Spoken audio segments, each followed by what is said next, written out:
여러분, 우리가 가끔 살아가면서 정말 내가 잘 살고 있는 것인가? 내가 제대로 가고 있는 거 맞는가? 이런 질문을 스스로 할 때가 있습니다.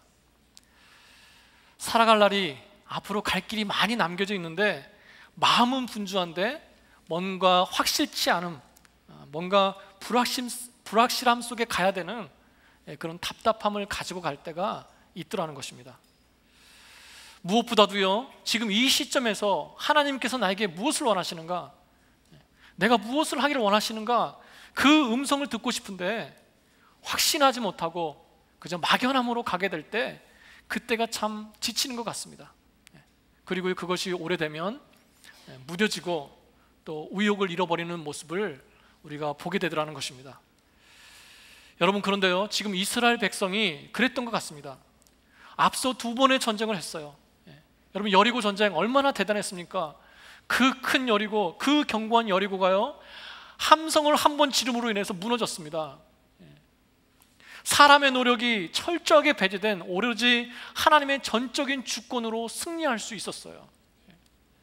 그래서 그 뒤에 이어지는 그 아이성 전쟁의 패배가 더 뼈아팠는지도 모르겠습니다. 여리고에 비하면 너무나 작고 만만해 보였던 그 아이성에서 이스라엘 백성이 패했어요. 그러나 감사하게도 하나님께서 그들의 회개와 기도를 들으시고 다시 한번 기회를 주셔서 이길 수 있었고요, 그 어려운 고비를 넘길 수 있었습니다. 여러분, 그러나 그렇게 이겼지만 그 패배의 상처와 충격은 여전히 그 마음속에 남아있는 거예요.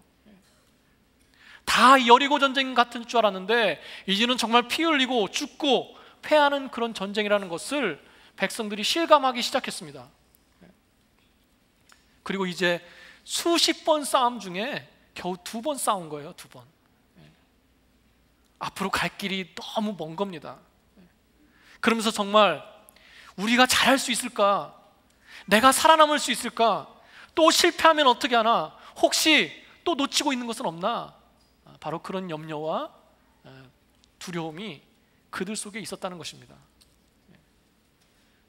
여러분, 바로 그때 여호수아와 이스라엘 백성이 뭘 선택했는 줄 아십니까? 그들 스스로 인커리지하고 사람을 모으고 정비해서 군사를 세우고 새로운 전략을 세운 것이 아니라 모든 것을 다 멈추어 두고 하나님 앞에 나가고 있는 것입니다. 쉽지 않은 결단이에요. 여러분, 내가 참 할 일이 많습니다. 또 내게는 그것을 할 수 있는 능력도 있어요. 그런데 그 모든 것을 다 내려놓고 멈추어 두고 하나님 앞에 나간다, 결코 만만치 않은 일입니다. 생각은 하고 있지만 쉽게 하지 못하는 모습이에요. 거기에는요, 용기와 결단이 분명히 필요합니다.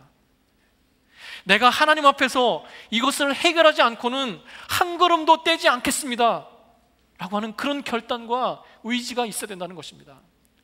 여러분, 이것은요, 불안한 상태로 계속 갈 것이냐, 아니면 내가 하나님 앞에서 확신하고 흔들림 없이 갈 것이냐, 바로 이 문제인 거예요. 여러분, 이스라엘 백성은 모든 것을 다 멈추어 두었습니다. 그리고 세겜에 모였습니다. 세겜에. 그리고 거기서요, 2가지를 집중하고 2가지를 붙들고 있습니다. 첫째는 무엇입니까? 이스라엘 백성은 승리를 위해서, 앞일을 위해서 예배를 붙잡았습니다. 예배. 여러분, 지금요, 그냥 지나가다가 예배 한번 드리자 이런 것이 아닙니다. 전쟁 준비 대신 드리는 예배, 바로 목숨 걸고 드리는 예배였어요. 여러분, 내 삶의 무기력함은요, 예배의 무기력함입니다. 내 삶이 뭔가 붕 뜬 것 같고 목적이 없는 것 같은 것은 내 예배의 목적 없음이라는 거예요. 여러분, 예배에 대한 사모함과 뜨거움이 있으십니까? 예배의 자리에만 오면 막 가슴이 뜨겁고요, 눈물이 나고요, 그렇게 극적이지는 않아도 내가 하나님이 살아계신 것을 느끼겠고요, 내 마음이 치유되는 것을 느끼고요, 내 몸이 회복되는 것을 체험하고 싶은 그런 사모함이 여러분에게 있으십니까? 그런 예배를 사모합니다. 여러분, 평양 대붕에 대한 이야기를 아시죠? 어떻게 시작됐습니까? 한 고등학교에서 고등학교 아이들이 수업을 하러 모였는데요, 순간 성령이 임하셨어요. 성령이. 당시에는 다 미션 스쿨이었습니다. 그래서요, 아이들이 막 울기 시작합니다. 성령님께서 죄를 자각하게 깨닫게 하셨어요. 눈물을 흘리기 시작합니다. 선생님이 와서 수업하려고 하는데 수업이 진행이 안 되는 거예요. 그렇게 하루 종일 울고요. 그 다음 날 또 그러고요. 그 다음 날 또 그러고요. 이것이 이 고등학교만 일어난 것이 아니라 당시에 고등학교, 중학교 다 일어났어요. 그리고 어떤 일이 일어납니까? 상인들에게도 그런 일이 일어납니다. 남 속이고 팔았던 것, 그런 어떤 삶의 죄에 대해서 통회하면서요, 회개 운동이 일어납니다. 그것이요, 기독교 역사상 전후무한 한국 기독교의 부흥의 시작이었어요. 메시지도 없었습니다. 순서도 없었습니다. 그냥 성령이 임하시니까 그 마음이 뜨거워져서 하나님을 만나고 회개하더라는 것입니다. 이런 예배를 사모합니다. 이런 예배가 되기를 사모합니다. 여러분, 이런 은혜를 경험하면요, 아마 목숨 걸고 예배의 자리를 지킬 거예요. 이 시대는 예배가 풍성한 시대입니다. 누구라도 마음 먹으면 예배의 자리에 갈 수 있어요. 여러분, 그런데요, 그럴수록 동시에 예배의 임재와 은혜를 더 사모하는 때가 됐어요. 사랑하는 여러분, 우리가 이런 예배의 능력을 경험해야 될 줄로 믿습니다. 이스라엘 백성이요, 지금 세겜 땅에서 모였습니다. 그런데 여러분 아시는 것처럼 세겜에는요, 두 산이 있습니다. 에발산과 그리심산이 있어요. 에발산은요, 저주의 산이라고 합니다. 에발이라고 하는 뜻이요, 벌거벗었다, 이런 뜻이에요. 그러니까 말 그대로 민둥산입니다. 황무한 땅이에요. 석회석으로 돼 있어서요, 무엇인가 잘할 수 없는 그런 땅입니다. 그런데 그 맞은편에 그리심산이 있었어요. 그리심이라고 하는 뜻은요, 나무를 베어내다, 이런 뜻입니다. 그러니까 나무를 베어낼 수 있을 만큼 나무가 풍성하다는 뜻이겠죠. 거기에는요, 나무도 많고 물도 있고 생명이 풍성한 산, 그것이 그리심산이었어요. 그래서 사람들이요, 축복의 산이다, 이렇게 불렀습니다. 실감이 안 오시니까 우리 사진 한번 보실까요? 저 왼쪽에 있는 게 그리심산이고요, 오른쪽에 있는 게 에발산이에요. 딱 봐도 좀 차이가 나죠. 그런데 그렇게 큰 차이가 나지 않는 것 같아요. 그런데 한 60년대 사진만 봐도요, 저렇게 나무가 많습니다. 그 에발산과 그리심산을 앞에 두고 세겜이 있어요. 세겜이. 저 오른쪽입니다. 저 세겜. 저 세겜 여러분 기억하십니까? 저기 야곱의 우물이 있고 예수님께서 수가성 여인을 만나서 복음을 전하시는 그 수가 마을이 저 밑에 있습니다. 그러니까 이스라엘 백성이 저기에 모였어요. 그리고 그리심산에서 내려다 보니까 큰 이런 어떤 그 공간이 있습니다. 네, 여기입니다. 그리심산에서 내려본 거예요. 상상해 보십시오. 수백만의 이스라엘 백성이 저기를 가득 채우고요, 모든 것을 멈춰두고 하나님 앞에서 예배드리기 시작했어요. 여러분, 그런데요, 하나님께서 예배드리는데 그 예배의 제단을 어디에 쌓게 하셨는지 아십니까? 바로 삭막하고 볼품없고 초라한 에발산에 예배의 제단을 쌓고 예배드리게 하세요. 왜 하필이면 돌산이고 민둥산인 저주가 선포되는 그 에발산에 제단을 쌓게 하셨을까요?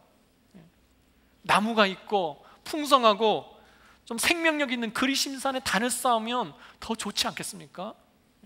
여러분, 실제로요, 지금도 에발산에는 뭐가 없습니다.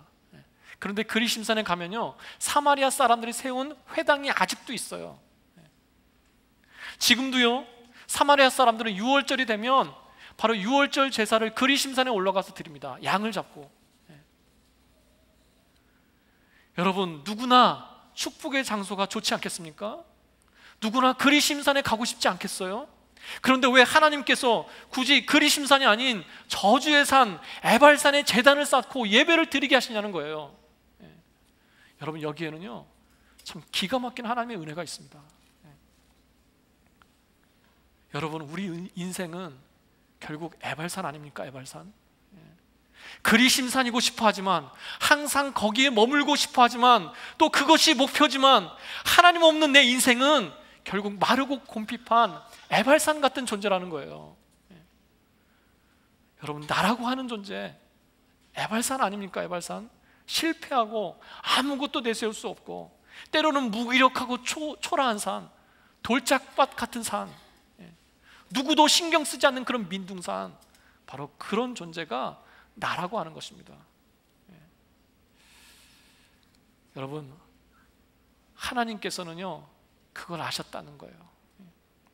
죄인의 실상은 무엇입니까? 죄인의 종착점은요 바로 에발산이라는 거예요. 에발산. 그래서 하나님께서는 그리심산이 아닌 에발산에 단을 쌓고 우리에게 메시지를 주시는 거예요. 부족하고 죄인인 나를 택한 것과 같다는 것입니다. 나 같은 자를 예배자로 부르신 것과 같다는 거예요. 너무 감사한 거죠. 너무 감사한 거예요. 여러분, 이 말은요 다른 말로 표현하면 에발산에 십자가를 세우신 겁니다. 십자가. 저는 이것이요 구약에 표현되어 있는 십자가라고 생각합니다. 여러분, 하나님께서 예배의 제단을 쌓은 곳, 십자가를 세우신 자리는 잘 되는 인생이 아니라는 거예요. 무엇인가 내세울 것이 있고 갖춘 것이 그래도 있는 그런 인생이 아니라 정말 그 인생에 하나님이 없으면 아무것도 아닌 것이 되는 그런 에발산 같은 인생. 거기에 예배의 제단을 쌓지 않으면 어떤 의미도 둘 수 없는 그런 에발산 같은 사람, 그런 인생을 부르셔서 거기에 예배의 제단을 쌓고 지금 십자가를 세우고 계시더라는 것입니다. 여러분, 그래서요 내가 예배의 능력을 경험하고 싶다면, 내가 하나님의 그 임재하심을 경험하고 싶다면 내가 그런 영적인 에발산이라고 하나님 앞에 시인해야 돼요. 고백해야 됩니다. 하나님, 나는 강한 척하지만 약한 사람입니다. 하나님, 나는 풍성한 자 같지만 가난한 자입니다. 혼자 잘 사는 것 같지만 하나님이 없으면 살 수 없는 존재입니다. 그런 심정으로 하나님 앞에 나가야 된다는 거예요. 십자가는요 그런 에발산에 세워진 것입니다. 예배는 내가 할 수 없다고 고백하는 사람들이 나가는 그런 거예요. 그래서 지금 이스라엘 백성이요 그런 심정으로 하나님 앞에 나가고 있는 것입니다. 여러분, 그렇게 에발산에 단을 쌓고 번제와 화목제를 드렸어요. 여러분, 근데 번제의 뜻이 무엇인지 아십니까? 번제는요 제물을 태워서 하나님 앞에 올려드리는 것입니다. 근데 그 특징을 보면요 하나도 남기지 않고 다 태워서 하나님 앞에 올려드립니다. 나를 위해서 남기는 것이 없어요. 완전히 하나님께 드리는 제사가 번제였어요. 또 번제 특징이 뭔지 아십니까? 번제는요 드리는 자의 요구사항이 없습니다. 나머지 네 가지 제사는요 요구사항이 있어요. 목적이 있는 제사예요. 그런데 이 번제만큼은요 오로지 드리는 것 자체가 목적이었어요. 그래서 자신의 것을 아무것도 내세우지 않고 완전히 죽어지는 것, 그냥 이유 없이 하나님 앞에 드리고 남기지 않는 것, 바로 그것이 번제였고요 그 번제를 지금 에발산에서 드리고 있는 것입니다. 여러분, 그래서 우리가 예배의 능력을 경험하고 싶다면 우리가 그렇게 번제처럼 죽어져야 되는 거예요. 받을 걸 생각하지 않고 하나님 앞에 나가야 되는 것입니다. 여러분, 분명히요 그 에발산에서 제단을 쌓고 예배를 드렸기 때문에 거기에 제물의 피가 흘렀을 겁니다. 뿌렸을 거예요. 그리고요 그 피가요 그 에발산 황무한 곳에 흘렀을 겁니다. 여러분, 이게 무슨 뜻인지 아십니까? 에발산 같은데 강팍한 심령, 메마른 내 심령에 예수 그리스도의 보혈이 흐른다는 거예요. 우리 주님의 보혈이 에발산 같은 내 인생, 문제투성인 내 인생에 흐르게 하시겠다는 거예요. 하나님께서는 그 에발산 같은 나를 선택하셔서 그곳에 꽃이 피고 나무가 자라고 숲이 우거져서 생명력 있는 그리심산으로 바꾸시겠다. 바로 이것이 우리 아버지의 의지라는 것입니다. 초라하고 별 볼 일 없는 인생 같지만 내게 예수 그리스도의 십자가가 세워지고 그런 내게 예수 그리스도의 보혈이 흐를 때 나는 변할 수 있습니다. 나는 변할 수 있어요. 여러분, 그래서요 예배는 내 인생의 에발산에 십자가를 세우는 것입니다. 그리스도의 보혈이 흐르게 하는 것입니다. 거기에는 능력이 있고요 거기는 임재가 있어요. 주의 보혈은 능력이 있습니다. 아멘. 이 시간 예수의 이름으로 선포하고 선언합니다. 그 보혈이 흐를 때 내 에발산 같은 심령이 치유될 줄로 믿습니다. 그 보혈이 흐를 때 내 에발산 같은 환경과 일들이 변화될 줄로 믿습니다. 그 보혈이 흐를 때 내 마음만이 아니라 에발산 같은 내 육신, 내 몸이 치유될 줄로 믿습니다. 지금 그 에발산의 예배를 통해서 하나님께서는 이스라엘 백성의 그 심령을 치유하시는 거예요. 패했잖아요. 많은 가족과 친구들이 죽었습니다. 아직도 그 마음에 상처가 있어요. 예배를 통해서 그 마음을 만지시는 것입니다. 그냥 예식이 아니라, 지나치는 예식이 아니라 치유와 회복의 능력이 지금 나타나고 있는 거예요. 여러분, 그런 예배를 붙잡고 집중하심으로 그 능력을 체험하시는 저 여러분 되시기를 축복합니다. 그렇게 하나님 앞에 나가서 예배 드리고요, 하나님이 회복하게 하실 때 그 다음에 그들에게 주시는 게 무엇입니까? 말씀이에요. 말씀.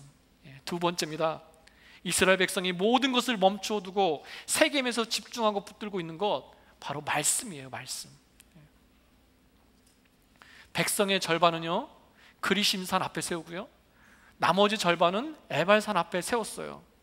그리고는 그 중간에 언약궤를 맨 제사장들이 들어갑니다. 들어가서 말씀을 선포하는 거예요. 그런데 그리심산 쪽을 보고는 축복의 메시지를 선포하고 있고요, 에발산 쪽을 바라보면서 저주의 말씀을 선포하고 있습니다. 한번 상상해 보세요. 여러분이 그 화답해서 아멘 하셔도 괜찮습니다.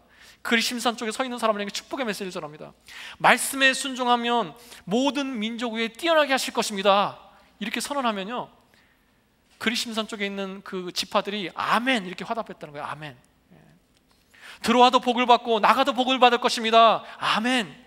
너희 자녀뿐 아니라 너희 모든 소유가 복을 받을 것이다. 아멘. 너희 적들이 한 길로 왔다가 7길로 도망갈 것이다. 아멘. 세계 만민이 두려워할 것이고 머리가 되고 꼬리가 되지 않는 복을 주실 것이다. 아멘. 우리가 다 좋아하는 말씀들이죠. 이런 축복의 말씀을 선언했어요. 여러분이 그 자리에 서 계시다면 어떻겠습니까? 좋겠죠.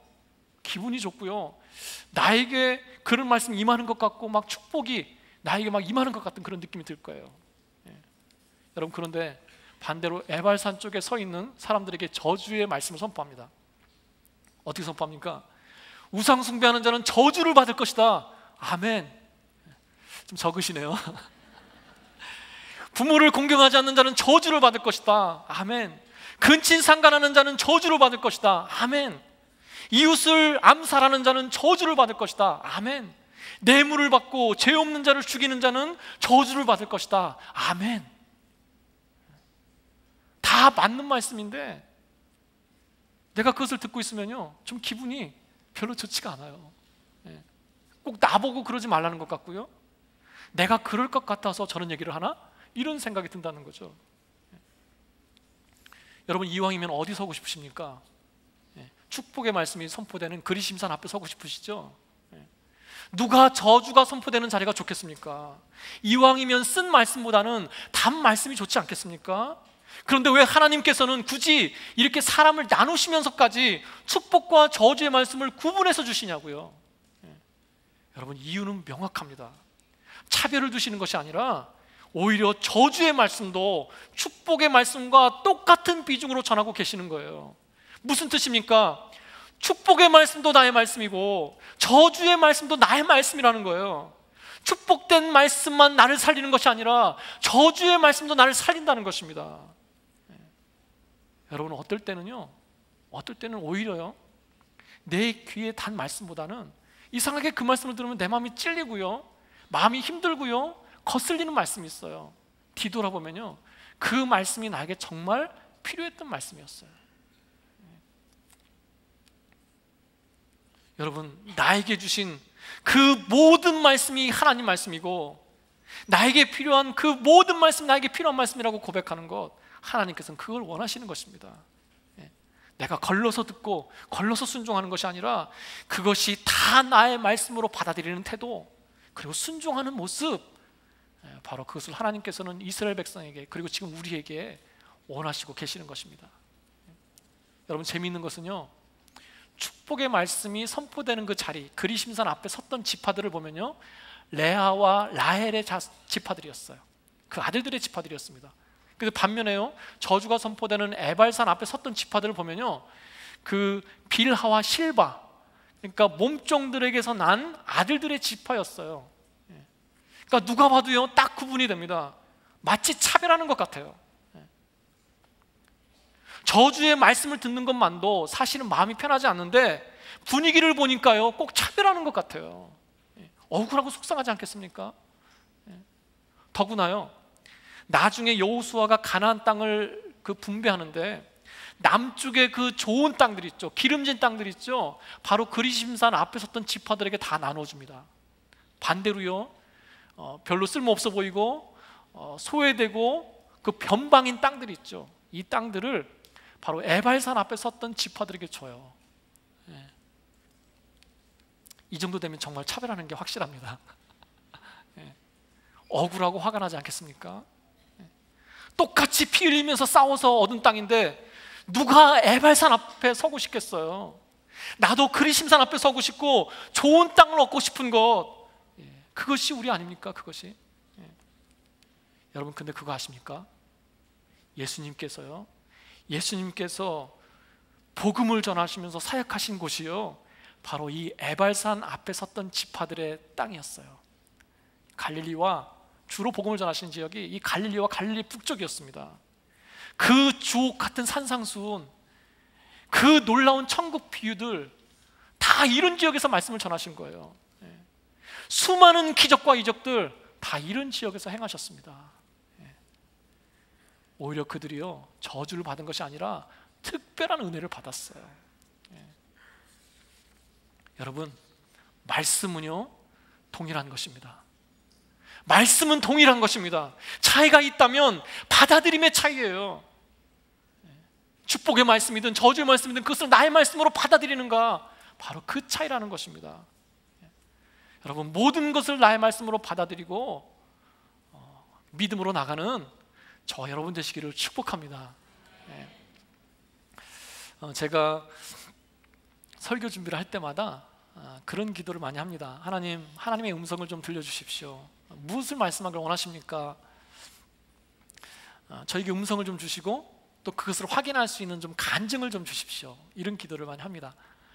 그래서 그 주에 일어나는 일들에 대해서 좀 더 관심을 두고 신경을 쓰게 됩니다.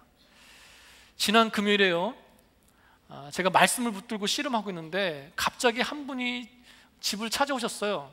그분이 저의 차를 가져가려고 하셨던 분인데 저에게 15년 된 작은 차가 있습니다. 저희 이민 역사가 다 녹아져 있는 차입니다. 그래서 그분이 그 차를 가져가야 되는데 이 차를 너무 오래 세워놔서요 시동이 안 걸리는 것입니다. 그래서 그 케이블로 점프하면서 그러면서 그분과 대화하기 시작했어요. 얘기하기 시작했습니다. 중국 분이세요. 영어가 편하신 1.5세나 2세 같습니다. 그런데 아내는 한국 분이세요. 대화 중에 제가 목사라고 하니까요, 이분이 갑자기 자신의 간증을 쏟아내기 시작합니다. 자동차 비즈니스를 아주 크게 하시던 분이에요. 그래서 소위 말하면 참 잘 나가던 분이셨습니다. 그런데 어느 날부터인가요, 이유 없이 이 몸이 아프기 시작하는 거예요. 해볼 수 있는 치료는 다 해봤대요. 현대의학, 한의학, 허브치료 뭐 안 해본 것이 없이 다 해봤답니다. 그런데 낫지 않더라는 거예요. 그래서요, 그 벨링햄에 있는 벨링햄에 그 한국 목사님이 오셨는데 치유의 은사가 있다고 해서 마지막이라는 심정을 가지고 그분을 찾아갔다는 거예요. 당시에 아내는 신앙이 있었지만 본인은요 아주 골수 불교 신자였고요, 중국 분이신데 대대로 이렇게 불교 집안이었대요. 그곳에 가서 기도를 받고요, 그 주에 하나님께서 자신의 병을 완전히 씻어주시는 것을 경험했어요. 그리고 그분이 그것을 계기로 예수 믿고 구원을 받았습니다. 그러면서요 1년 동안 밤마다 말씀으로 주님을 만나기 시작했어요. 자신의 아내도 그렇게 하는 줄 몰랐답니다. 밤마다 말씀을 볼 때 하나님께서 음성을 통해서 직접 가르쳐 주시고 그 말씀을 한 스텝 한 스텝 이끌어 주시는 것을 낮 동안에 경험했다는 거예요. 그러니까 낮에요 이렇게 살았어요. 그런데 저녁에 말씀을 보니까 그 살아간 삶 속에 그런 은혜가 말씀에 고스란히 있더라는 거예요. 그리고 그분이 그런 은혜 가운데 콜링을 받고요, 신학생이 됐습니다. 제가 그분의 얘기를 들으면서 느낀 게 있어요. 참 굉장히 순수한 열정을 가지신 분이다, 이 생각이 들었고요. 또 하나는 끊임없이 성령의 음성에 귀 기울이는 모습, 순종하기를 힘쓰는 그 모습이요, 굉장히 도전이 됐어요. 공부하다 보니까 다 내려놓고 풀타임으로 공부하다 보니까 어느 날 보니까요, 비일이 산더미처럼 쌓여있더래요. 그래서 마음이 참 힘들고 안 좋은데 아내가 같이 기도하자라는 겁니다. 그래서요, 그 비일 위에다 손을 얹고 기도했대요. 그런데 성령님께서 그 비일들을 체크를 써서 그냥 보내라 그러시더래요. 그냥 보내라. 이게 무슨 얘기인가? 당연히 보내면 바운스가 되는데 어떻게 보내나 싶어서요, 그 비일지에다가 죄송합니다, 이번에는 저희가 돈이 없어서 보낼 수가 없습니다, 이렇게 써서 그냥 보냈대요. 그리고는 이틀이 지났는데요, 아내의 친구에게서 연락이 왔어요. 10년 동안 만나지 못했던 아내의 친구인데 갑자기 만나서 점심을 같이 먹자는 연락이 왔다는 거예요. 그래서 식사하러 갔는데요, 그 아내의 친구가 그 자리에 앉자마자 앉으면서 너네 괜찮냐? 뭐 물질적인 거 정말 괜찮은 거야? 이렇게 물어보면서요, 봉투를 하나 이렇게 주더라는 거예요. 자신의 옆에 앉은 아내에게 주는 것이 아니라 바로 맞은편에 있는 자신에게 굳이 전해주더래요. 그래서 집에 와서 열어보니까 100불짜리 30장이 이렇게 들어있더래요. 100불짜리 30장이. 너무 놀라서 전화했는데 뭐 그 긴 스토리는 다 제하고요, 그분이 하나님께서 그렇게 하라고 하셨대요. 더군다나 아내가 아니라 너의 앞에 있는 내 아들에게 주라 그랬대요. 참 이분도 참 대단하신 것 같아요. 혹시 형제께분 아니십니까? 자신이 내야 될 그 액수만큼 하나님께서 주시더라는 거예요. 오늘부터 빌지를 붙들고 기도하시는 분들이 계시지 않을까. 한 분은요, 아내와 타코마를 가고 있는데 I5 사우스로 가다 보면 그 오른쪽에 크리스피 크림이라는 도너츠 가게가 있대요. 근데 막 지나가는데 그 도너츠가 막 만들어지고 있을 때 사인이 들어오잖아요. 그것을 보는 순간 너무너무 먹고 싶은 그 크레이빙이 생기더래요. 그러니까 막 갑자기 식욕이 올라오는 거 있죠. 그런 식욕이 올라와서 아내에게 우리 저거 꼭 먹고 가야 된다고 얘기하고요, 그냥 들어갔대요. 그래서 아내는 파킹랏에 있고요, 자기는 그 안에 이제 도너츠를 사러 들어갔는데 들어가니까 많은 사람들이 앉아 있더랍니다. 그래서요, 헬프 더즌을 사서 그 카운터에 가가지고 그것을 이렇게 계산하고 딱 뒤돌아섰는데 그 많던 사람들이 다 가고요, 딱 한 사람만 있더라는 거예요. 순간 당황했대요. 어떻게 이렇게 갑자기 싹 빠져나갔나. 그런데 그 남겨진 한 사람이 눈에 들어오는데 허름한 옷에 20대 청년이었어요. 그런데 성령님께서 가서 함께 먹으라 라고 하시는 거예요. 함께 먹어라. 그래서 도너츠를 들고 그 앞에 가서 나하고 함께 도너츠를 먹겠니? 물어봤다는 거죠. 흔한 경우는 아니지 않습니까? 그 청년이 한동안 빤히 쳐다보더니 그렇게 하자고 그러더래요. 그렇게 하자고. 이 청년은요, 가출 소년이었습니다. 홈리스였습니다. 허름하고 지저분하고 안전해 보이지 않으니까 사람들이 피하던가 아니면 그냥 도넛 하나 건네주면서 같이 있고 싶지는 않으니까 다른 데 가서 혼자 먹으라고 하는 그런 청년이었어요. 그런데 웬 동양인이요, 도넛을 박스로 들고 온 것도 모자라서 함께 먹자고 하니까 굉장히 의아해했던 것입니다. 그런데 이번에는 성령님께서 저 청년에게 예수님을 전하라 그러시더래요. 예수님을 전하라. 그래서 너 예수 믿니? 이렇게 물어봤더니 예수를 믿고 싶어서 교회에 갔는데 허름하고 더러운 자신에게 관심을 두는 교회가 없더라는 거예요. 한 번은요, 교회에 가서 침례를 받고 싶다고 그랬더니 침례를 받으려면 돈을 내야 된다고 그래서 그냥 나왔대요. 도대체 이런 교회가 어디 있는지 왜 그런 교회만 가는지. 그래서 이분이요, 그 청년에게 그 자리에서 복음을 전했어요. 그리고요, 카운터에 있는 워러 바라를 가지고 그 자리에서 세례를 줬습니다. 예수님을 영접하고 세례를 받는 그 순간에 그 청년에게서 무엇인가 벗겨지는 것을 느꼈대요. 막 이런 간증을 쏟아내는데요, 그 간증을 듣는 아내나 저나 막 소름이 돋는 거예요. 소름이. 여러분, 그런데 상황이 좀 그렇지 않습니까?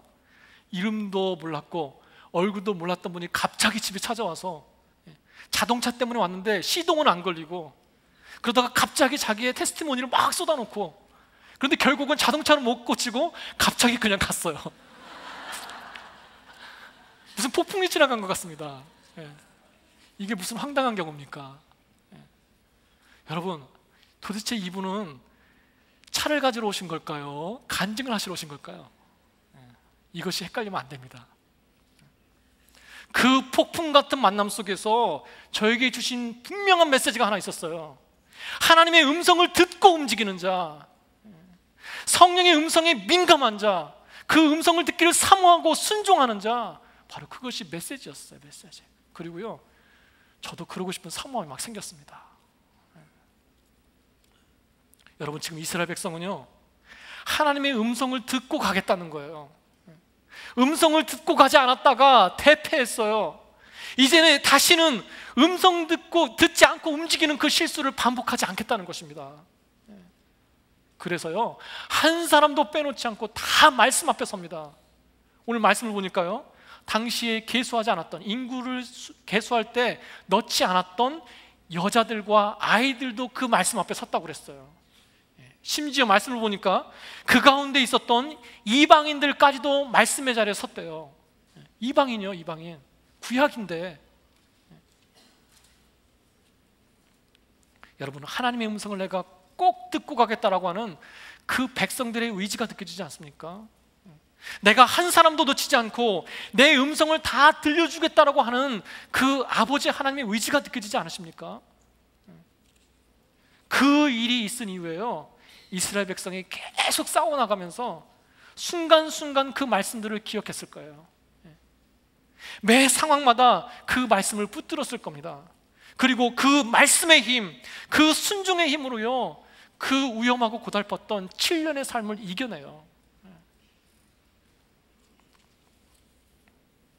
여러분, 우리에게도 이런 말씀이 들려지길 사모합니다. 살아가면서 순간순간 성령이 내게 들려줄 줄로 믿습니다. 반드시 들려집니다. 왜 그런 줄 아세요? 이스라엘 백성에게는 그 말씀이 들려졌습니다. 그러나 우리 속에는요, 그 말씀이 들어와 있어요. 그 말씀이 우리에게 들어와 있다고요. 예수님은 말씀 그 자체시잖아요. 말씀 대신 예수님께서, 또 우리 속에 내주하시는 성령님께서 매 순간마다 나와 동행하시고 생각나게 하시고 직접 말씀하시고 능력으로 행하시겠다는 거예요. 여러분, 그래서요, 말씀은 나에게 반드시 들려지게 되어 있습니다. 여러분, 내가 예수님과 하나 된 것처럼 내가 말씀과 하나 되어서 이제는 내가 사는 것이 아니라 내 속에 있는 말씀이 살아가는, 말씀에 이끌리는 그런 저 여러분 되시기를 주님의 이름으로 축원합니다. 여러분, 그 이후에 보면요, 오늘 8장을 봤는데 여호수아 9장 이후를 보면요, 이스라엘 백성이 패했다는 기록이 없어요. 수십 번의 전쟁을 했는데 패했다는 얘기가 없습니다. 사람인지라 실수할 수 있고 우연으로라도 실패할 수 있는 것이 우리인데 그런 일이 한 번도 일어나지 않고 있더라는 것입니다. 기적이에요, 기적.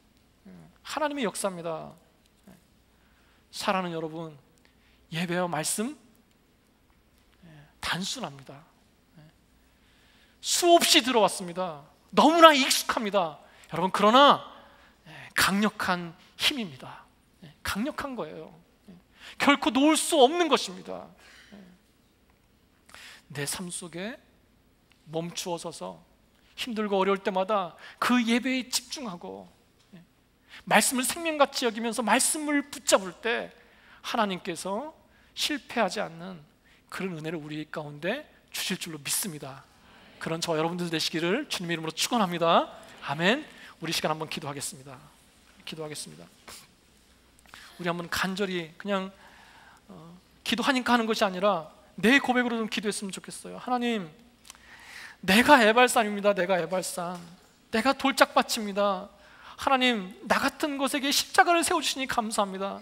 내 심령에, 내 이 고달픈 삶에 보혈이 흐르게 하여 주옵소서. 하나님, 말씀 듣기를 원합니다. 지금 이 순간에 나에게 원하시는 그 말씀, 그 음성을 듣기를 원합니다. 말씀 듣고 나가게 해주시옵소서. 우리가 그렇게 한번 간절히 사모하는 마음으로 한번 기도하며, 통성으로 기도하며 나가도록 하겠습니다. 기도하시겠습니다. 하나님 아버지, 감사합니다. 주님, 하나님, 제가 할 수 있는 것이 아니라 아버지께서 하셔야 할 수 있는 것을 고백합니다. 오 주님, 내가 그렇습니다. 이 마음이, 이 삶이 주님 에발산입니다. 환영받지 못하고 주님, 그 무엇도 자랑할 수 없는 그 종착점은 주님 죽음일 수밖에 없는 그런 인생입니다. 하나님, 그런 인생을 살려주셔서 감사합니다. 그런 은혜 주셔서 감사합니다. 주여, 이 시간 아버지 앞에 고백합니다. 아버지 앞에 비우게 하여 주옵소서. 번제와 같이 죽게 하여 주옵소서. 아버지, 내 심령에 예수 그리스도의 보혈이 흐르게 해 주시옵소서. 사모합니다. 채워주시옵소서. 사모합니다. 흘려주시옵소서. 하나님, 말씀을 사모합니다. 주여, 말씀을 사모합니다. 우리 주님의 말씀을 사모합니다. 하나님 아버지, 때로는 주님 미련해서 듣지 못하고 주여 말씀하셔도 알지 못하고 갈 때가 있지만, 주님 성령님 저의 마음을 흔들어 주시고 깨워주셔서 그 음성 듣고 따라갈 수 있는 그런 인생 되게 해주시옵소서. 나 혼자 가는 것이 아니라 우리 주님과 함께 가는 줄로 믿습니다. 우리 주님과 함께 가는 줄로 믿습니다. 우리 주님이 나 대신 가시는 줄로 믿습니다. 말씀이 나 대신 가는 줄로 믿습니다. 주여, 그 말씀 앞에 나를 드리길 사모합니다. 오 주님, 인도하여 주시옵소서. 오 성령님, 인도하여 주시옵소서. 오 주님, 감사합니다. 오 주님, 감사합니다. 아버지, 감사합니다. 우리 시간 찬양할 텐데요, 말씀의 내용이 있는 찬양입니다. 주의 보혈이 내게 흐르고 예수님의 그 손과 나의 손이 포개져서 함께 가고, 그 발과 내 발이 포개져서 함께 가는 그런 찬양의 고백인데요, 내 마음의 고백으로 한번 다 같이 찬양하며 나갔으면 좋겠습니다.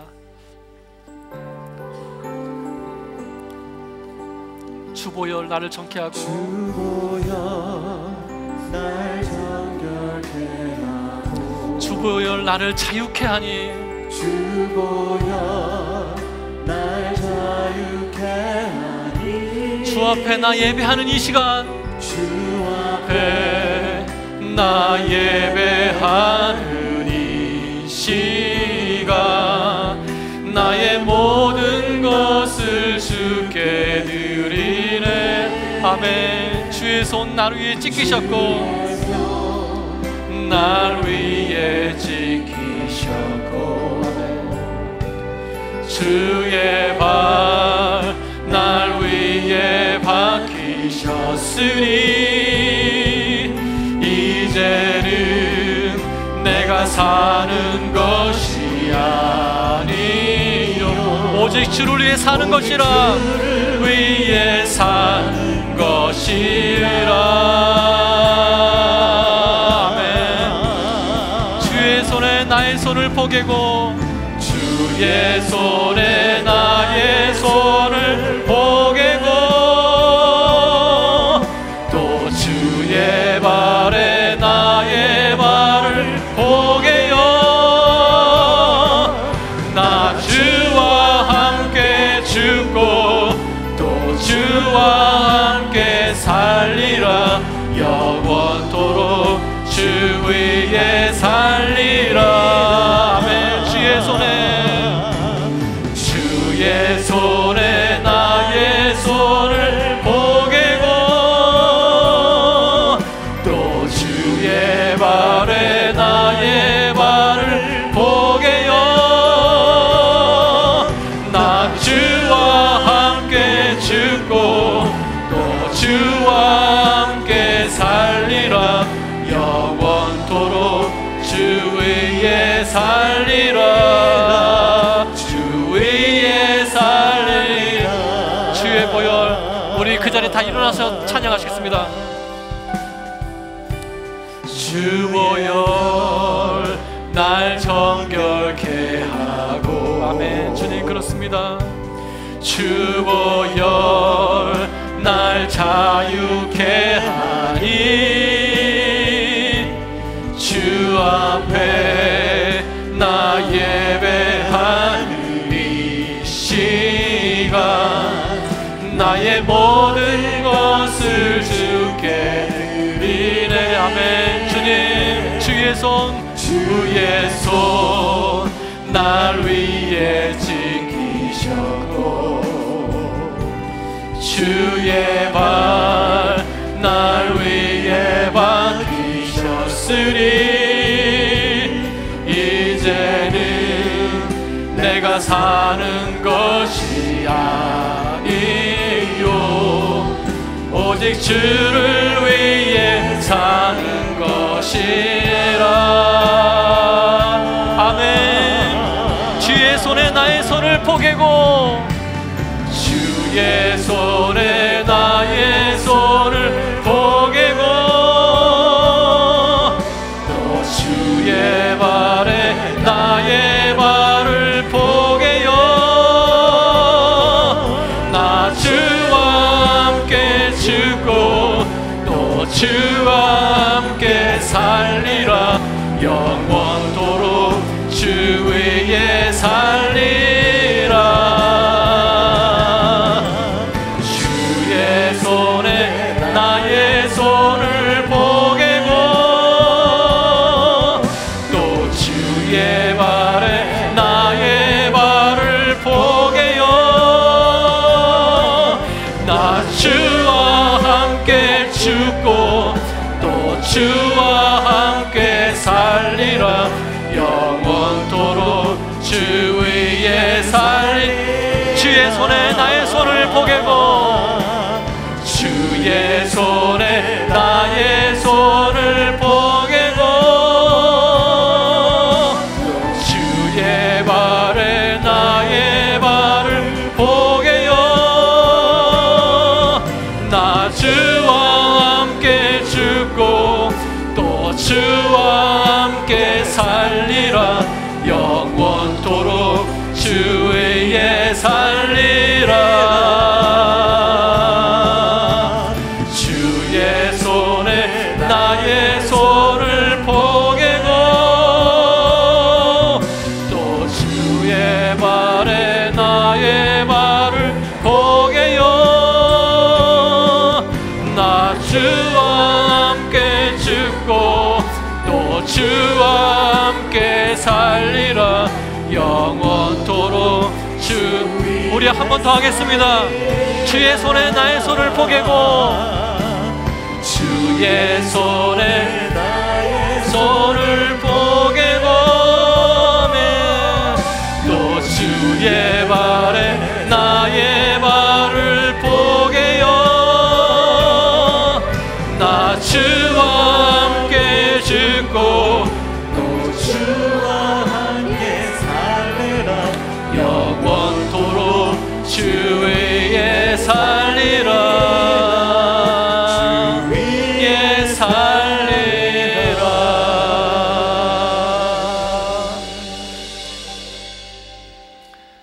하나님 그렇습니다. 주를 위해 살고 싶습니다. 그런데 저희에게 그런 힘과 능력이 없습니다. 주님 그러나 감사합니다. 그런 연약하고 부족한 저희 심령의 십자가를 세우시고 그 능력의 보혈이 흐르게 하심을 감사합니다. 하나님 내 이 에발산 같은 심령, 내 에발산 같은 환경 하나님 긍휼히 여겨주셔서 하나님 찾고 찾을 때 만나주시고 하나님 생명 같은 말씀을 저에게 허락하여 주시옵소서. 그 말씀 붙들고 살게 해주시옵소서. 죽을 것 같을 때 말씀 앞에서 죽게 하시고 죽을 것 같을 때 예배 앞에서 죽게 해주시옵소서. 하나님 그것이 나를 살리는 줄로 믿습니다. 그것이 나를 살게 하는 줄로 믿습니다. 하나님 감사합니다. 십자가를 주셔서 감사합니다. 우리 주님의 보혈을 허락하심을 감사드립니다. 이 시간 저희가 구분하여 하나님 앞에 물질을 드렸습니다. 다 드리고 싶은데 그 일부를 드렸습니다. 하나님, 주님을 위해 귀하게 쓰이게 하시고, 혹시라도 우리 가운데 물질을 인하여 고통당하고 어려움 당하는 형제 자매들이 있습니까? 후히 주시고 꾸짖지 아니하시는 하나님, 그 하나님의 은혜가 그 가정들마다 있게 주시옵소서.